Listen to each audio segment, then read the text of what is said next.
बात जाने दीजिए, हम बात खड़े रहेंगे, बस एक बार जाने दीजिए। हमें हमें सच में उनकी बहुत चिंता हो रही है मालकिन, हमें जाने दीजिए।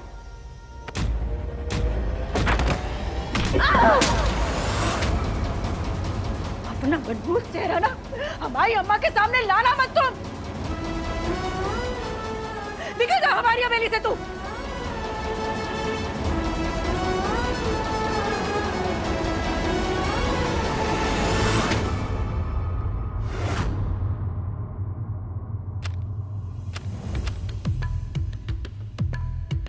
और चाहिए तो और दे देंगे, लेकिन उसके बदले हमें ये जानना है कि आपके और अम्मा जी के बीच जायदाद को लेके क्या बात हो रही थी। अगर अम्मा जी को इस सब की भनक भी लगी ना तो हमें फांसी पर टंगवा देंगे। अरे तो हम हैं ना आपका बचाव करने के लिए। और वैसे भी अगर अम्मा जी को पता लग भी जाएगा तो आप गांव छोड़ के भाग जाइएगा। गुजारा करने के लिए मोटी रकम भी तो दे रहे हैं ना। आप जा रही हैं या अभी अम्मा जी को फोन करके आपकी सच्चाई बताएं? अरे वकील साहब, आप तो धमकी दे रहे हैं और हम यहाँ आपके सामने विनती कर रहे थे। दिमाग पे जोर लगाइए और सोचिए, हमारी बात मानने में ही आपका फायदा है। अम्मा जी का वफादार रहने के भी बहुत फायदे हैं। चलिए आप जाइए प्लीज।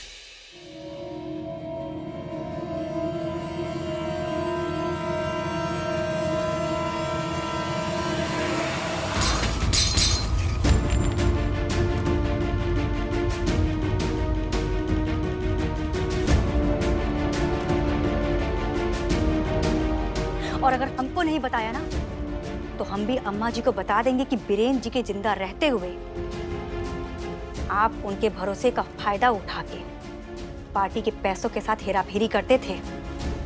फिर ये आपकी वफादारी कोई काम नहीं आएगी। ठीक है, आपको जो कहना है कहिए, लेकिन फिर हम भी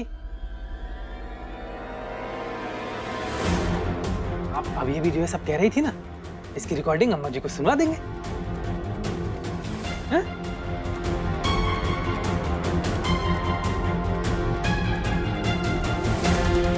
अगर अम्मा जी को पता चल गया तो खेल शुरू होने से पहले ही खत्म हो जाएगा।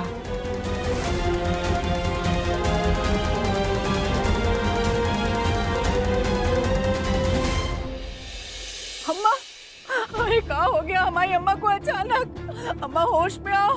अम्मा, हे भगवान, हे शिव शंभू, हमारी अम्मा को होश में ला दो।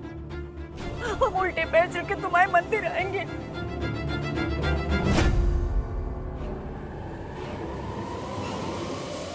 अम्मा, रुद्र,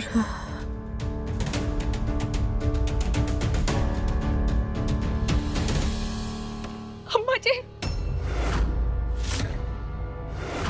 ये लड़की भाई रुक जा। हमारी अम्मा पे ना तेरा काला साया भी मत पड़ने देना, वरना हम ना तुम्हारी जान ले लेंगे। रुद्र,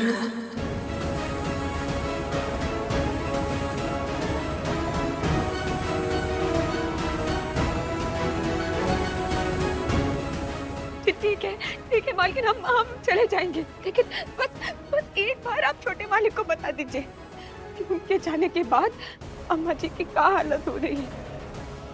हमें पूरा विश्वास है कि जैसे उन्हें पता चलेगा कि अम्मा जी इतने बीमार है, वो तुरंत यहाँ पर आ जाएंगे।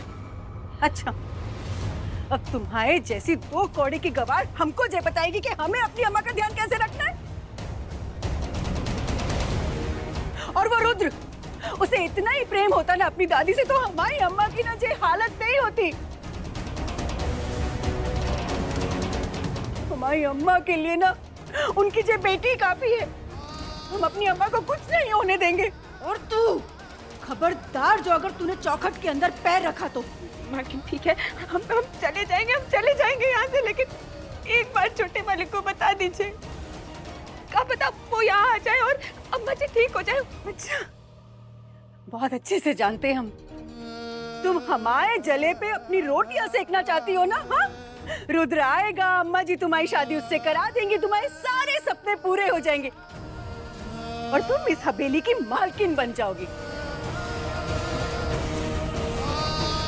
पर हम ना तुम्हारी ये इच्छा कभी पूरी नहीं होने देंगे। क्या सोच रही हो तुम? हमारे जाने के बाद तुम रुद्र को ये सब बता दोगी?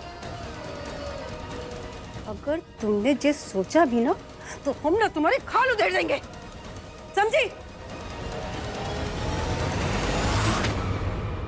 अम्मा, अम्मा तुम आराम करो, हम डॉक्टर को बुला के लाते हैं। हाँ किताओ तुम हमारे साथ, तुम अंदर मत जाना।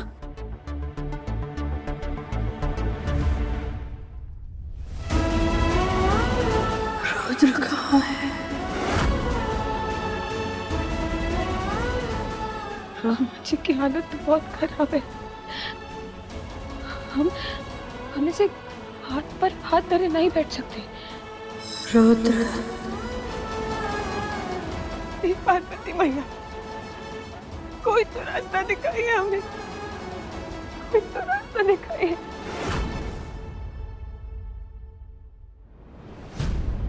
क्या हुआ मम्मी जी? जल्दी डॉक्टर को फोन लगाइए।